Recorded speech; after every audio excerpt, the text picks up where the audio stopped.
everyone. Welcome to DigiLabor YouTube channel. My name is Rafael Groman. I'm assistant professor of media studies at the University of Toronto, and this is one more panel on digital labor and intersectionality. We already had an online panel on queer and trans worker on platforms. We had a panel 2 weeks ago on the notions of intersectionality, racial capitalism, and social reproduction to understanding platforms and labor. And today we have a panel on digital sovereignty and intersectionality. And this is a panel co-hosted by DigiLabor and Platform Work Inclusion Living Lab project. Is a project funded by European Union to foster a platform economy from an intersectional feminism perspective. And for today's panel, the idea is to discuss the notion of digital sovereignty. We know this notion is so discussed by many actors and institutions, even by big tech platforms like Google, Amazon, and Microsoft launched their digital sovereignty program. So this notion has multiple meanings and has been a buzzword mobilized different ways depending on the institutions. So for today's panel, I would like to know, what does it mean to understand digital sovereignty from an intersectional perspective, and especially global majority experiences? What means discussing digital sovereignty from the global south, from the social movements, and from below? And for us, this is so important to reframe some dominant notions on digital sovereignty. And for this panel, we have three amazing people here. Laila Almeida Braga is an independent researcher and graduated in geography from the University of São Paulo with research on digital sovereignty. Natasha Koshy from IT for Change, based in Bangalore, and IT for Change is an Indian think tank and partner of us during a lot of online panels discussing, one of the leaders on discussions on digital economy and data economy. And Deborah Foroni, Kenya, from the homeless worker movement in Brazil, one of the strongest social movements in Latin America, and one of the pioneers discussing digital sovereignty from a social movement perspective. So I'd like to say hello to everyone, and I will pass the ball to Laila. Hello, Laila. Thank you for having us today. And before you introduce yourself, just to say to people watching us, please introduce yourself through the chat, saying who you are and where are you based. Laila, hello, good morning for you, and welcome to our panel. Feel free to say your understandings about digital sovereignty. Okay. Hello, everyone. I'm Laila. Currently, I'm pursuing postgraduate degree in communication and digital marketing because I work with that. But I have a degree in geography from University of São Paulo, how Rafael said.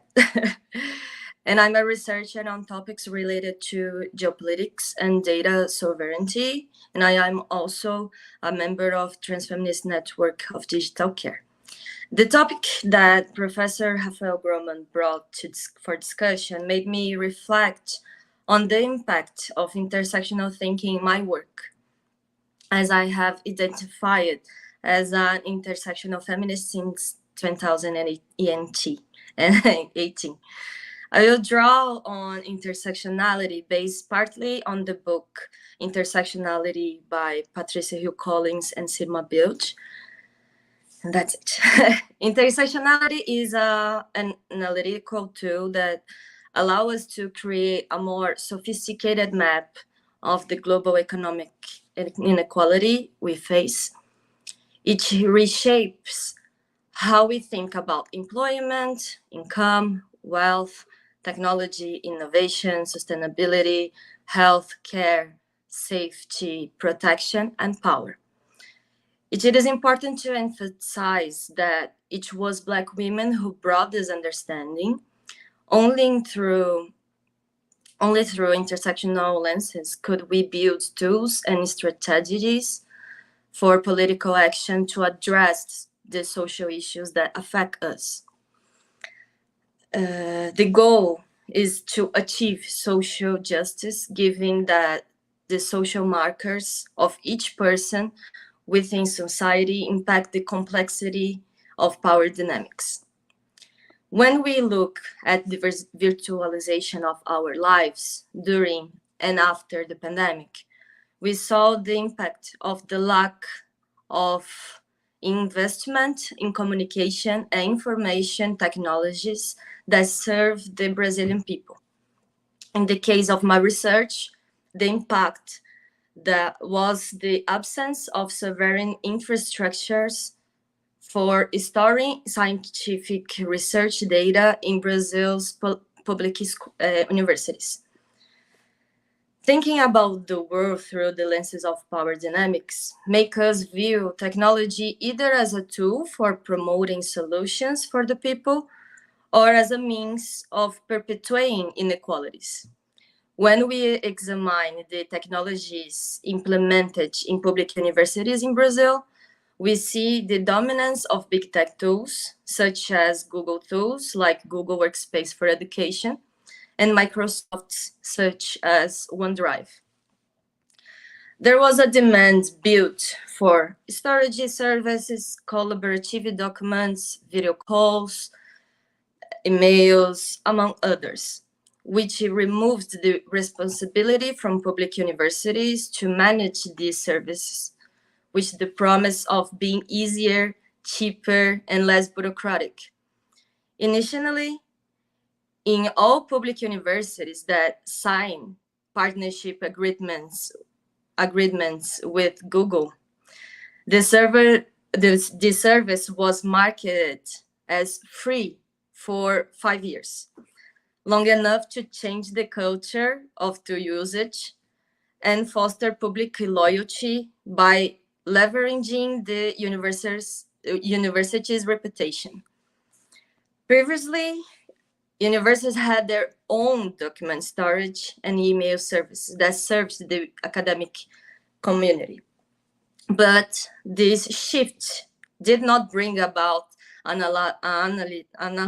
analysis of the power dynamics that could arise after the migration, normalizing the transfer of data through the discourse of easy and innovation. As we discuss the issues of intersectionality and digital sovereignty, a few important points arise. Who provides these technologies, and in which countries are they based? We know that. How do these companies legally comply with Brazil's data protection laws? If there is monitoring of our academic production, what are the risks of that? Who are the actors that might be most affected by this monitoring? What are the possibilities for surveillance? What is the impact on national defense with this type of service? Or even, what is the impact on vulnerable communities if they have unrestricted access to research information being developed in disputed territories affected by mineral and plant extraction? Uncomfortable, right? And when we apply social markers to this view, who will have the power to protect themselves in the face of uninterrupted data analysis? Will the Brazilian state have any effective way to defend itself? Shoshana Zuboff introduced us the notion of the in-contract between big techs and users. Open quote.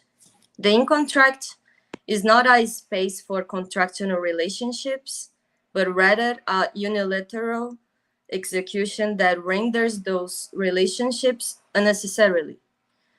The contract desocializes the contract by creating certainty through the replacement of promises, dialogue, shared meaning, problem solving, dispute resolutions, and trust with automated procedures. The result is that the company is able to do what was previously unthinkable, to ignore social relations by executing automated machine process that compel behaviors to achieve certain commercial objectives. When we celebrate the in-contract, we celebrate the asymmetries of knowledge and power that give rise to these new possibilities. Close quote. The technologies developed by big techs promote the production and collection of geolocalization data, as well as sensitive and strategic data, such as territory readings via Google Earth, Google Street Views, and Google Maps, or even through satellite internet provided by Starlink, which has impacted deforestation and conflicts in northern Brazil. Without considering social and territorial markers, technologies cannot be understood as mere aggravators of power dynamics between social classes and between nation states.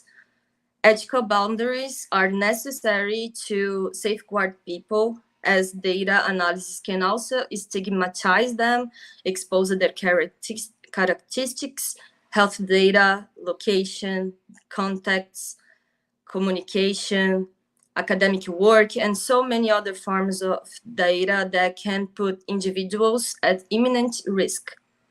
Promoting sovereignty infrastructure so that public university can have more affordable hosting options would support the development of technology with a social purpose, such as free and open source software. However, it is important to remember that encouraging technology development in more pluralistic spaces would often result in solutions shaped by an intersectional perspective, given that diversity is a key factor in allowing different bodies and territories to think about and create technology that are meaningful to them, sometimes disconnected by wealth production dynamics and rather seen as a political tool. Thank you. Okay, thank you so much, Laila. And the importance to think about like gender and racialized and classed perspectives, and then also the nation state part to understanding like digital sovereignty, and not as something like monolithical. And this is so important to do. So the next one will be Natasha from IT for Change. Good evening for you, Natasha, and thank you for having us. Thank you, Rafael.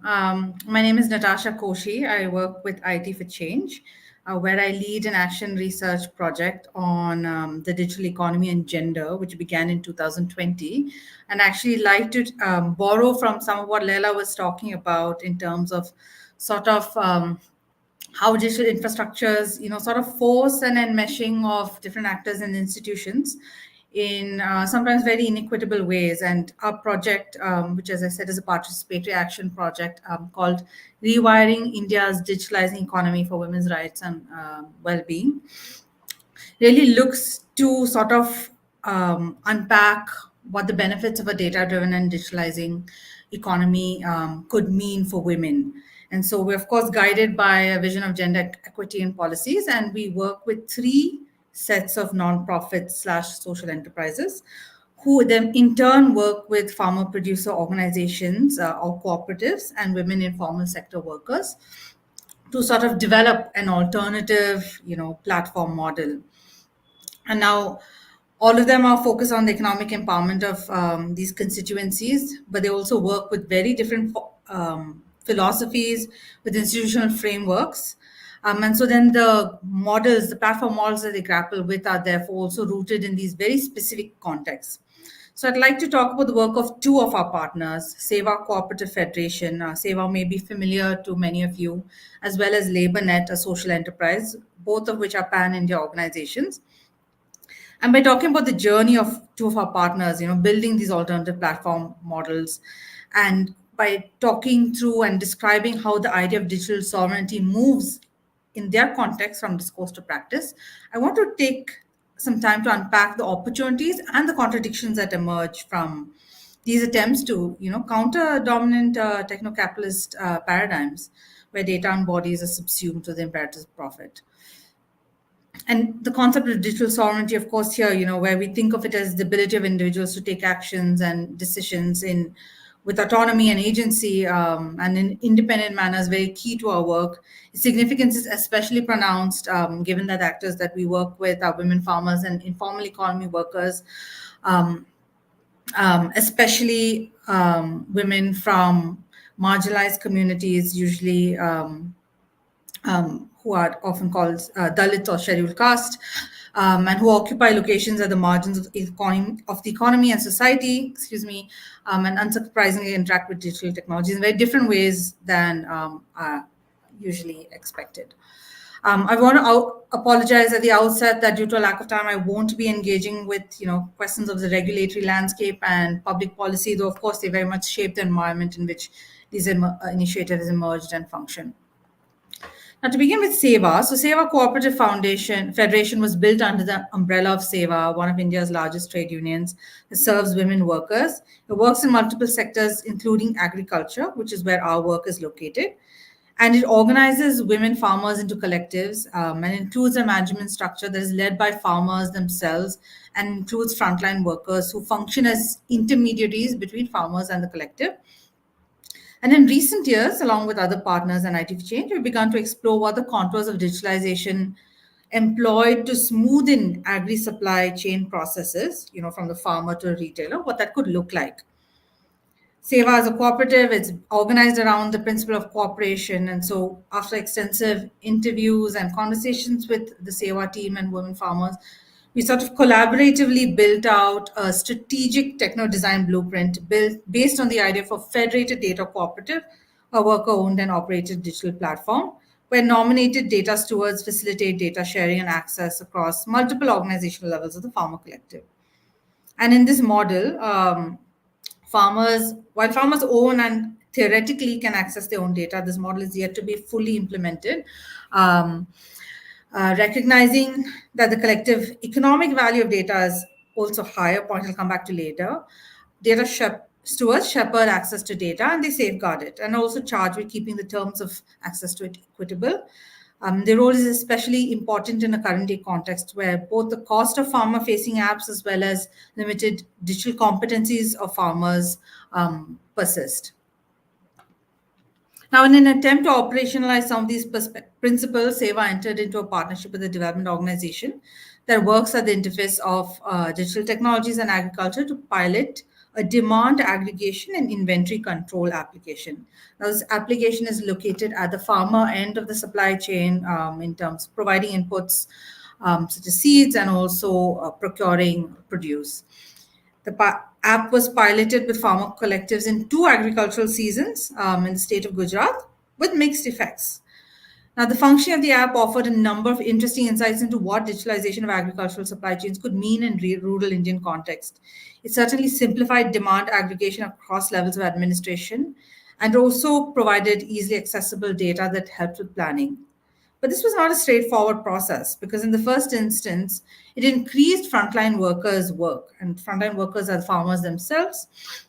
Since they were new to the use of apps, they entered data on their own notebooks before transferring it to the app, which meant that they were doing double time.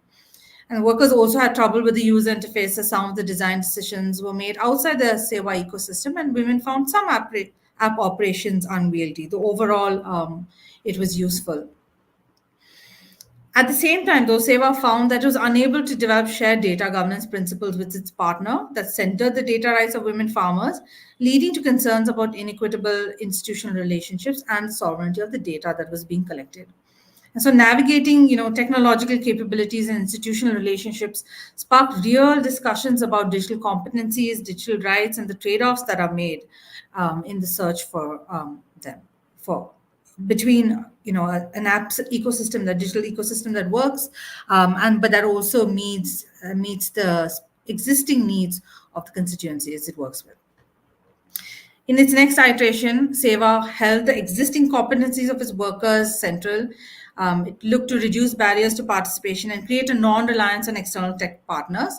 And so it made a strategic choice to create a digital solution that's easy to use as well as to scale. The new solution is located further down the chain. It's a marketing-oriented solution that's meant to streamline sales of produce from the farmer collective. And this initiative uses WhatsApp. It's a user WhatsApp bot for its customer interface and Google Sheets for inventory control. Now, what's interesting about the solution is that, one, it's easy to use. Everybody knows how to use WhatsApp. It allows Seva full control over the design and data management and maintenance processes. And so overall, it's sort of easy to use. It also lends itself to easy scrutiny if anyone wishes to see the data. Though, of course, data has to be requested and to be accessed to Seva. But the solution comes with some drawbacks. It does not, of course, facilitate the operations that the previous application did, which allowed for data aggregation of farmer-facing data. But it also rests, as we can tell, on existing infrastructures of big tech, such as Amazon Web Solutions and, of course, Google. And Seva, for its part, is fully aware of these tensions between digital rights and big tech, but they acknowledge that they have to pick certain battles to fight given their existing capabilities, and they have to privilege operational autonomy and ease of access at this point in their journey. Which is not to say that the model will not change, but that there are very real constraints in a sort of scale up. And so our work with Seva has indicated that the application of these principles of digital sovereignty, is both a discursive practice, but it's also very contextual in the way it's operationalized. And so here's offers through the institutional model for cooperative that is explicitly accounted for the digital rights of its members, safeguarding their data, of course, within the boundaries offered by this current solution. So keeping it independent of other institutions, but not keeping it independent of big tech at the moment, and is working through models of digitalization that meet its goals. And so through our partnership, we also recognize that mere control and access to data is not a sufficient condition, of course, of digital rights. We acknowledged the economic value of data, especially in collective aggregated form, and safeguarding it against expropriation is also important.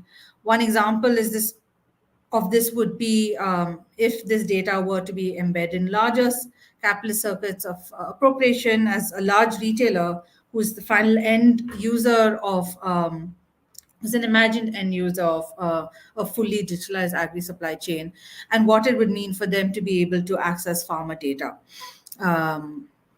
So while a farmer might be able to access their own data and edit it or manipulate it according to their needs, once their data enters circuits of digital intelligence, it has particular implications for particular kinds of farmers.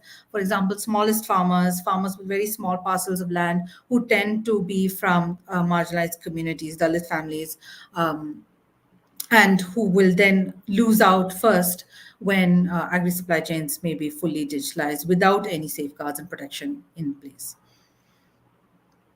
I want to now turn to our work with LabourNet to offer a different institutional and sectoral perspective. LabourNet is a social enterprise that works with informal workers. It facilitates training and access to employment across multiple sectors. One of its latest ventures is the development of a gig work platform called Naira. Naira is just being rolled out to women beauty workers in multiple cities in India. It matches beauty workers with customers across the city and facilitates provision of home-based beauty services. It's been in development for a few years now, has encountered a number of hurdles, most significantly roadblocks with Amazon Play Store. But our work with the trainees themselves and workers have brought to the fore a very specific set of concerns about engagement with work and with an app. And only some of these concerns are related to the app infrastructure or the data inherited. but instead focus on the ecosystem in which it is embedded. So, for example, when we conducted a co-design workshop with women beauty trainees and workers to co-evolve a set of recommendations for the app that was in the process of being fine-tuned for rollout, women noted a number of concerns, including things like difficulties interacting with customers, appropriate rating mechanisms that will be familiar, being penalized for not being able to navigate directions on Google Maps in a timely manner, a lack of access to transportation to travel across the city, and most importantly, care responsibilities.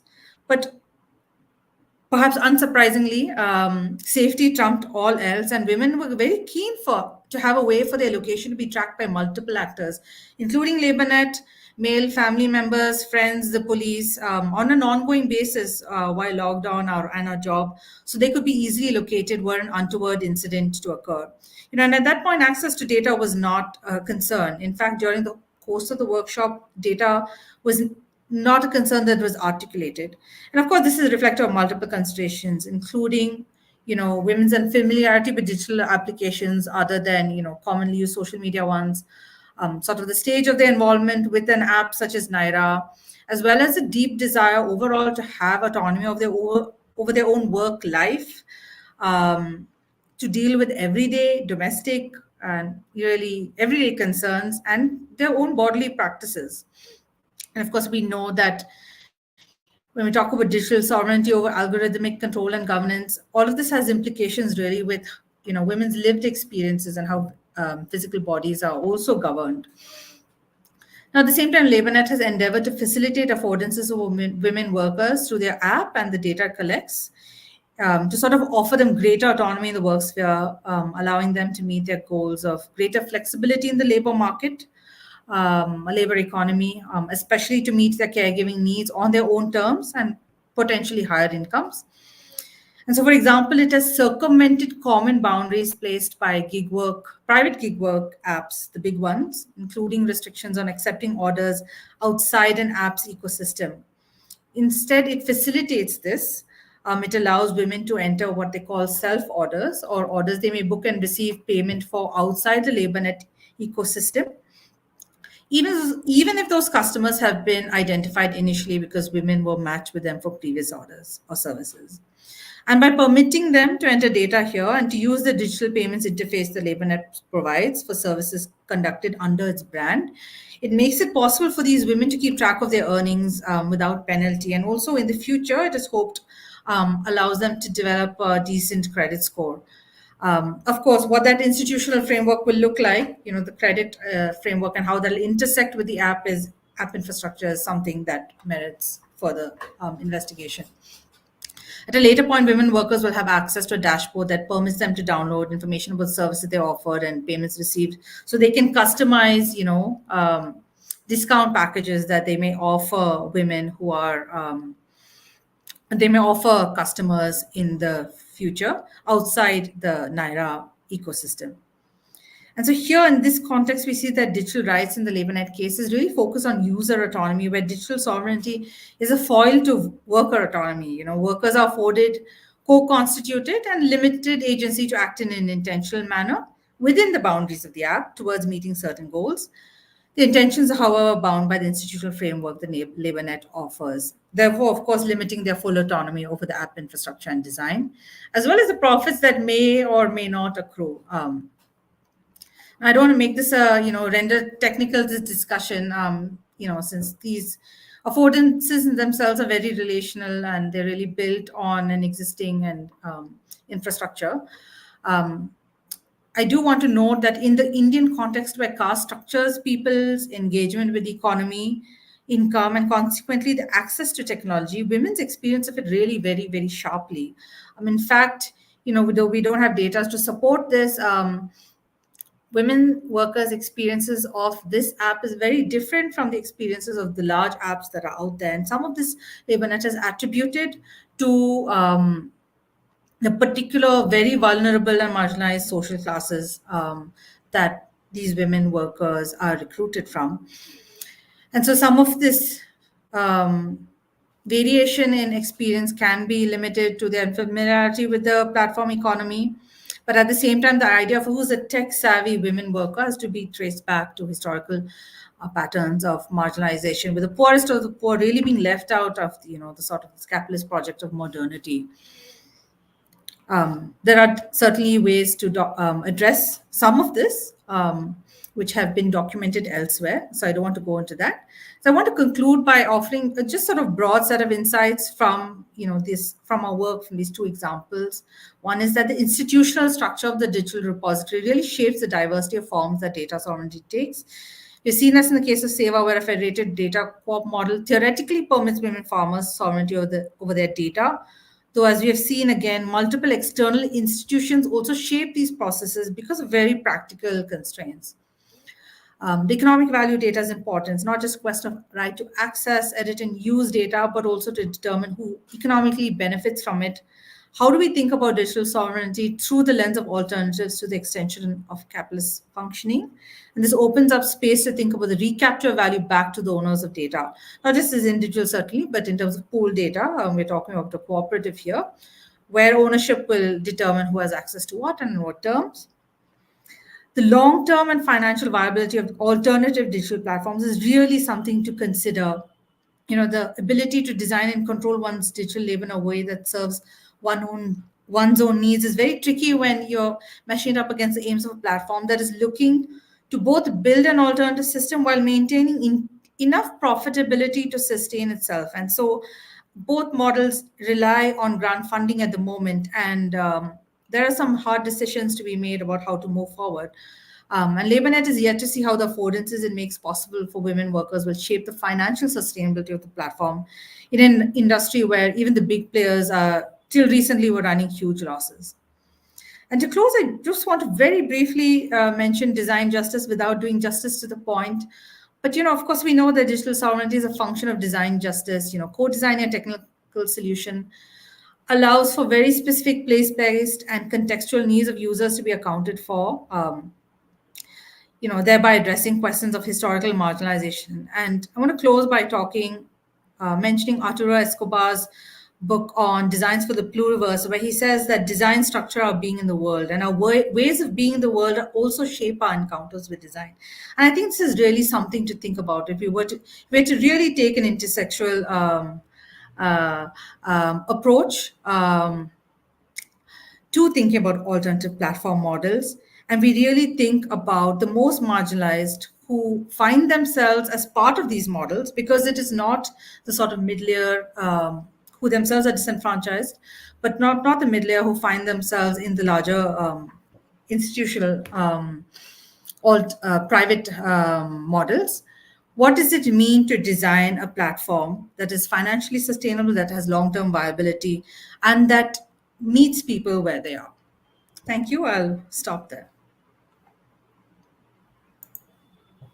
Great, thank you so much, Natasha.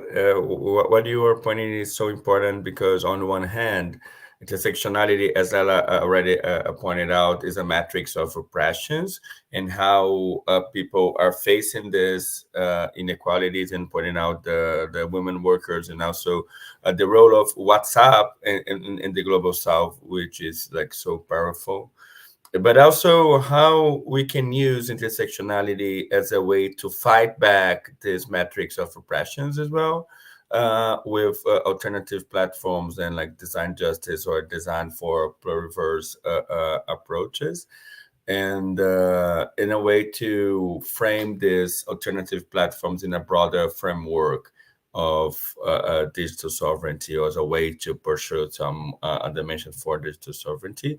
I think Deborah is facing some issues with their connection. Let's see if Deborah will come back in some minutes. Yeah. I think it was exactly in the time of their talk. They're okay. I will jump out. But this is before Deborah's talk. For everyone who is watching us, please send your questions to us, and in your own frameworks on also like digital sovereignty, or how to frame these alternatives. We know all these discussions on alternative platforms in the past few years were framed on notions like platform cooperativism or others. And for me, it's important to frame this in a like broader scope, and also considering all these notions you talked about, especially this notion of design for pluriverse, and where multiple worlds can exist simultaneously. Deborah, are you here with us? Yes, I don't know what's happened. Maybe the big tech cut off me here in Brazil. Y- Yeah, I totally assume that. So now we will pass the ball to Deborah Foroni, Kenya, from the homeless worker movement in Brazil. Thank you for having us here, Deborah. Feel free to Okay, talk your thoughts and talk from the homeless worker movement in Brazil. okay, thank you. Hello, everyone. I'm Deborah or Kenya. I prefer Kenya. And I'm part of the technology sector of the homeless workers movement, MTST in Portuguese. And MTST is a popular urban and left movement founded in 1997 with the central mission of advocating for the fundamental movement uh, to fundamental for right for housing. Sorry, we struggle to challenge the systemic inequalities present in urban areas, especially in São Paulo, which then deny so many people access to decent living conditions through organizing popular struggle and the collective actions. We intend to ensure that housing is not just a privilege for a few, but a right for all of us. So today I will discuss the importance of digital sovereignty from the perspective of popular movement with a focus on intersectionality and the struggle for collective digital self-determination and worker on platforms like WOOP. WOOP is workers on intersectional platforms, and this WOOP has been key players in this process, and you share some of our actions and the reflexes of this talk. Uh, so since this year, we've been part of WOOP. This project that includes initiatives like the technology sector of the homeless workers movement and the Senhoritas Courrier, Maria Lab, Out, and Fatik, and the others.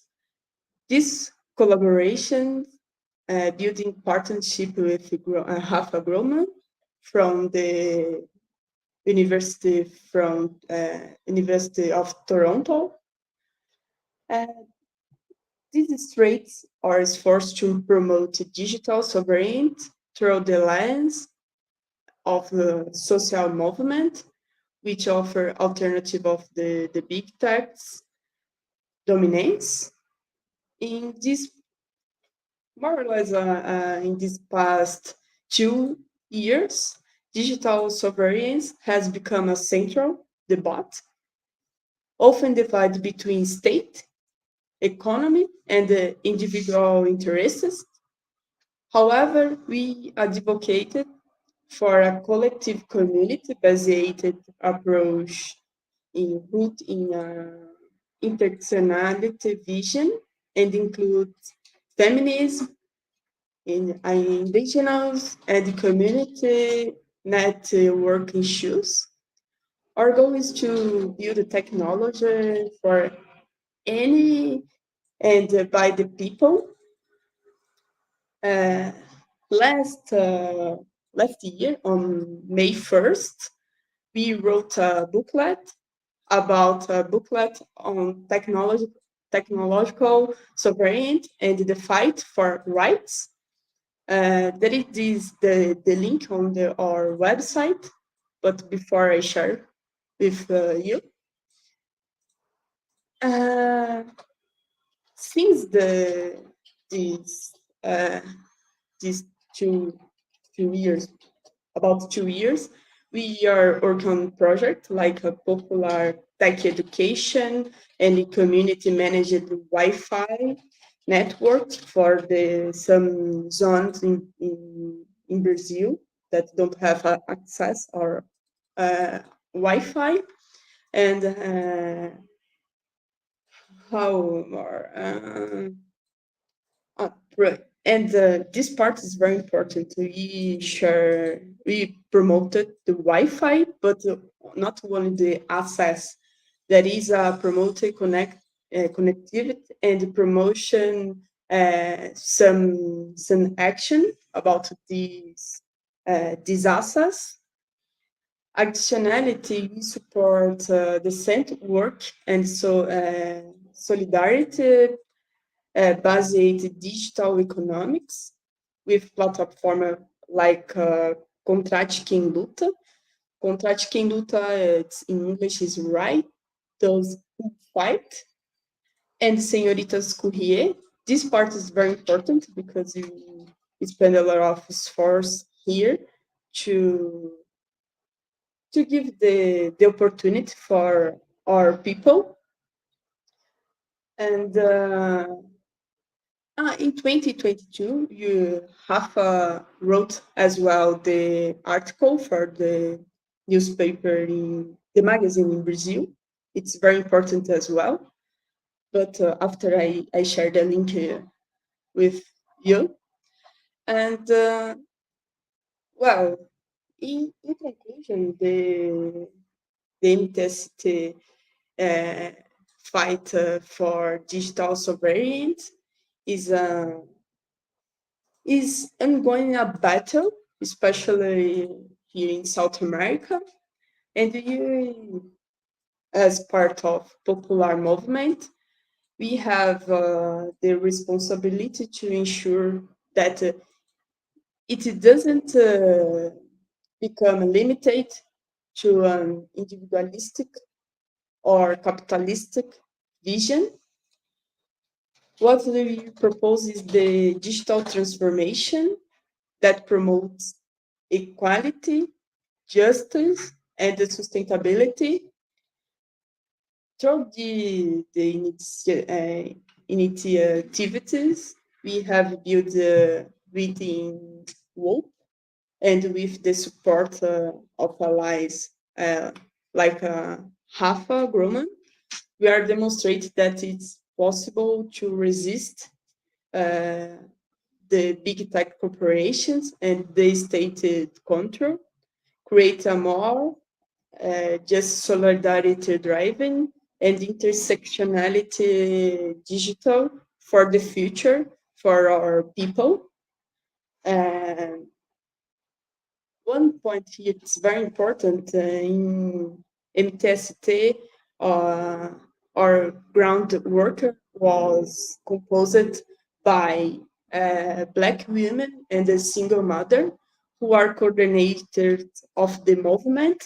This part is very important to share with you because I think this part for the intersectionality it's very important for or part in technology, because you develop uh, everything for our people, and I guess is that's all. If you have any question, let me know. Thank you.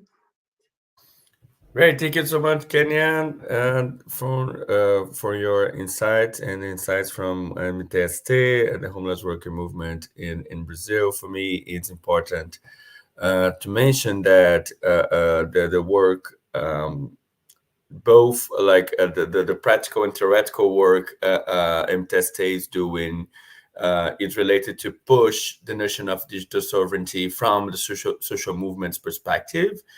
For me, it's so original to think about a popular digital sovereignty, and what this can mean is not only up to states or up to individuals to decide this, but put in a more like grassroots organizing in order to think about and build and design, and also to fight against like dominant technologies from this social movements perspective in a Latin American context.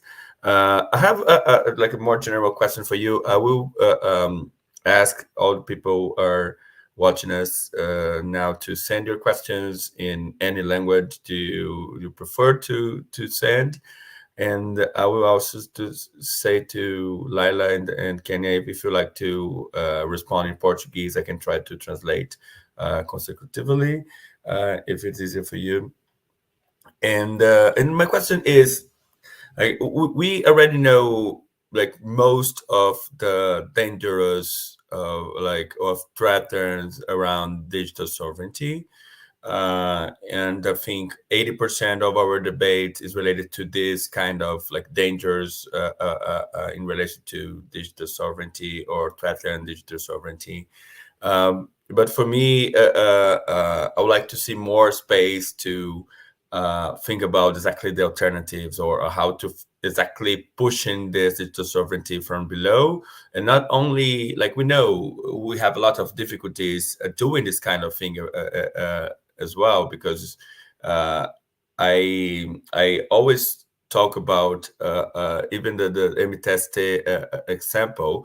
Even when you try to refuse big tech, at least in the infrastructural level, especially Amazon Web Services, it's almost impossible to not being dependent on it. And obviously, for me, it is a dialectical issue to think about, on one hand, dependency, and on the other hand, like sovereignty and on autonomy. And also, this maybe Laila can talk more about it, like also how autonomy is related to sovereignty, because autonomy may be in a more like micro level of it. But my question is related to a book I read some months ago, and this is in my mind since then. It's Imagination from Ruha Benjamin, Imagination, a Manifesto. And this is kind of like easy thought book, but with a powerful idea that we are facing a crisis of political imagination, and how hard is imagine new words or like different words in this notion of like per reversal words Natasha was saying. And for you, this is my question: what kinds of things we need to we should, or we need, or we may imagine for digital sovereignty from below intersectional way? What kind of imaginations you would envision for it? I will always remember a great project called Oracle for Transfeminist Technologies. Is a project by Joana Varon and Sasha Constanza Schock, and has this role of imagining what transfeminist technologies can mean. And for you, what kinds of like, not being like techno solutionist, because this is another problem. Yes. But what kind of imagination for you is the starting point for us to think about digital sovereignty from below or something? Starting with Fly. You can talk in Portuguese, yeah. Tá bom, porque não vai ser possível. Eu acredito. Bom, soberania para mim, como geógrafa, é muito difícil pensar como algo que não partiria do Estado, né? Peraí. Se você quiser, tá. the notion of sovereignty for me is difficult to think about, especially for me as a geographer, without the role of state. I will try to speak in English, okay? Because I think sovereignty, we needed more infrastructure, and infrastructure is costs a lot of money. So when I spoke about it, we need state put money on data storage as well, because I really think that for the problems we have now, like AI and other things, we need more infrastructure, more strong infrastructure, como robusta. Robusta, qual que é a palavra para robusta? Robust infrastructure. Robust. Robust storage, because we need a lot of data to analyzing or doing machine learning and a lot of things. But when we think to protect privacy and other things, we also need space to try develop another ways to have this technology, like sandbox. I think sandbox is a thing. You have the sandbox, you put a lot of startups, but not startups that want to be unicorns, but micro startups, like what MTST does. So without that, what I think is possible is in understanding that we can build technology for small groups, like we have like Mastodon. It's something. Fediverso is something. We are building ways to have infrastructure pulverized on small servers. And with that, we build a network that can solve our problems like communication things and others. But without the thinking about how can we not do all the data go to US or Europe, how can we do the data just be on our territory? It's a way to think, maybe like we did when I was younger. We have micro servers on our places that with our websites, with our technology, and we, after the big techs, we are always, it's like we don't have space to develop more simple technologies to do things that we needed.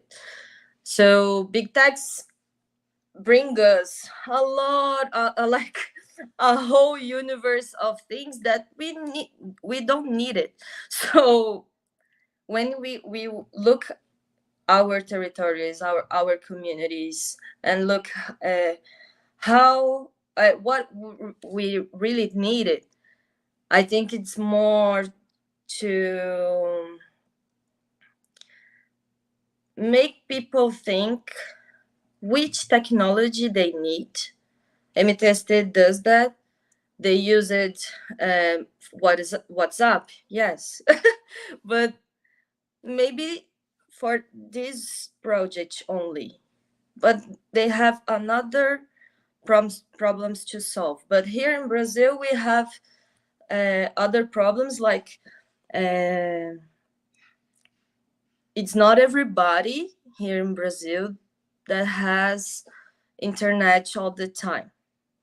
So what we think is internet for...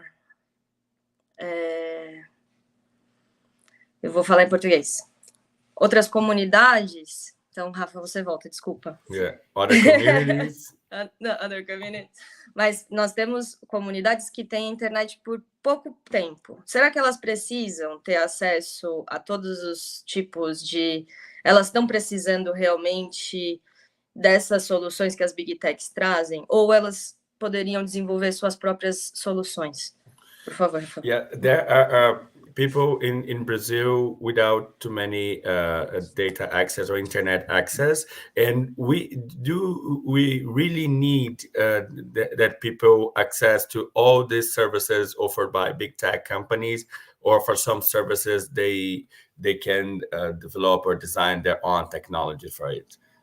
Só que para desenvolver essa tecnologia, o Estado brasileiro deveria fazer com que as pessoas tivessem lugares para testar essas tecnologias. In order to these people develop their own technologies, the state needs to provide space and resources for people who want to test or experiment these technologies. Então, a tecnologia ela é difícil de se pensar nesse momento sem ser uma coisa que produz capital. It's difficult to think about technology without linked to capital.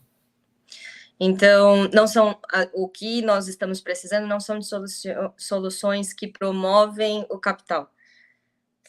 We don't need more solutions who promote capital right now. E para isso, para que essa infraestrutura seja paga sem necessariamente promover o capital, o Estado vai ter que promover a entrega dessa infraestrutura. The state needs to provide infrastructure for the services in order to not having a capitalist framework for these technologies. Então, quando a gente pensa a tecnologia soberana, se a gente pensar só que você precisa de toda uma política pública para construir isso, na minha concepção, tá? Então, os grupos, só rapidinho, os grupos, eles têm desenvolvido as suas soluções, mas isso tem um custo muito alto e acaba que só organizações que têm que já são um pouco mais robustas também, que conseguem fazer isso de forma mais estruturada. For me, in order to understand sovereign technology, it's necessary to design public policies for it. Otherwise, the only social movement or community organizations who would like to do it will be only like larger organizations with a lot of like resources, especially economic resources, in order to afford this kind of technologies, and this will undermine the power of other community organizations. So it is important to have this role of state on it. Então, eu acho que essa é a minha resposta por hora. These were my response for now. Thank you, Laila. Natasha.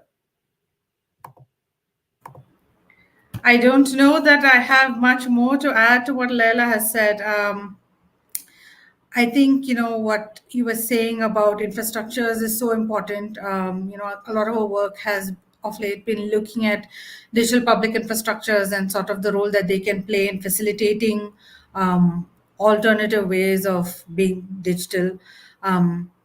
As we know, or rather we don't fully know how the interactions work, but the state infrastructures, digital infrastructures, certainly have incorporated private capital in many ways and in ways that we don't fully understand and that are not easily accessible. And so what is a digital public infrastructure? Really, that is something that we're trying to unpack, but certainly it will play a key role if we are to step away from the role that big tech can play in these sort of alternative forms. I really liked what you said, Rafael, about imagination. It struck me that different institutional forms allow only particular kinds of imaginations, right? So we know that Seva has a particular institutional history that most of us are familiar with because, of the long history working as a trade union. And so the model that they have adopted is very much a cooperative model, um, even though they operate within a very difficult regulatory framework, because the regulatory framework is hard, depending on the specific cooperative model that you choose to work with. At the same time, LaborNet, and not for a social enterprise, has come up with an alternative. They have not come up with a worker-owned platform. They've come up with an alternative, fairer, more ethical form of alternative to what in India is, the large company, urban company, which has been, known to engage in practices that are certainly antithetical to worker rights. But that's a different model. And both are struggling in different ways because of the particular institutional frameworks of which they're a part. What does it mean to step away from an institution and think differently? I don't know. I don't know. It certainly comes back to what both of you were speaking about in terms of, what Laila was just saying about bigger bigger organizations have access to more funds, and they can have broader imaginations, and so that's something to keep in mind. I think the last point I want to make is that one of the things we really appreciate, is that the organizations we work with are on these long, slow journeys. Everything is so incremental. It's happening at a slow pace, but it is, we step away from, what tend to be grant makers, sort of, how should I say this?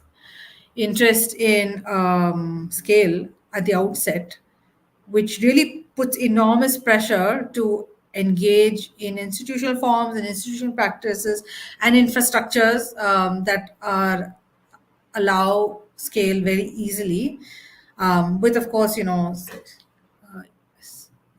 side effects that aren't desirable. But if we sort of embrace a very slow approach and recognize that there will be many failures and many of it is iterative, I think that creates a space to um, have a different imagination. Yeah, I'll close with that. Excellent. And for me, it's also important to share this kind of thoughts. We don't know exactly what is right now, and this kind of ongoing projects or even like experimental ways, Yeah. because this is important Mhm. uh, to think about. And Mhm. Kenya, feel free to talk in Portuguese if you prefer. Okay, I try English. Uh, Another point I wanted to raise here is about education, because we talk a lot about the state or the private company, but we need to empower our people and not leaving it only in the hands of the public or private company. I guess we need to empower our people and start to with education, because our people spend a lot of time in the apps from the big techs. All the time you can see the on the train or the bus, people consume a lot social media, especially in Brazil. Uh, and I wonder a lot about this situation when we talk about the sovereignty, but you all the time forget that you need to empower our people, uh, because, for example, in this last Sunday, we have an election in Brazil for the cities, and this is I was in shock because people use a lot social media, but they I guess it's my opinion, you need to study more, but for me, people spend a lot of time on social media, spread a lot of fake news, Uh, and if we start think a lot education for all people, I guess you had you can dispute this space with the big techs and the state, because only the state, I don't know if the right way, because you needed to involve our people for this discussion, for building the something for us, not for the private or the public in public way, you know. I guess this have Excellent, and also the dominance of far right in this kind of digital spaces, and the importance of and actually this technology sector of homeless worker movement born with this within this context in order to like fight against the power of far right in digital spaces.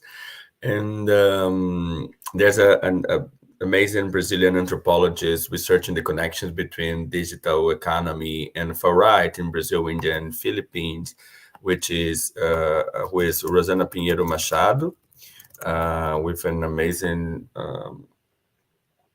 work.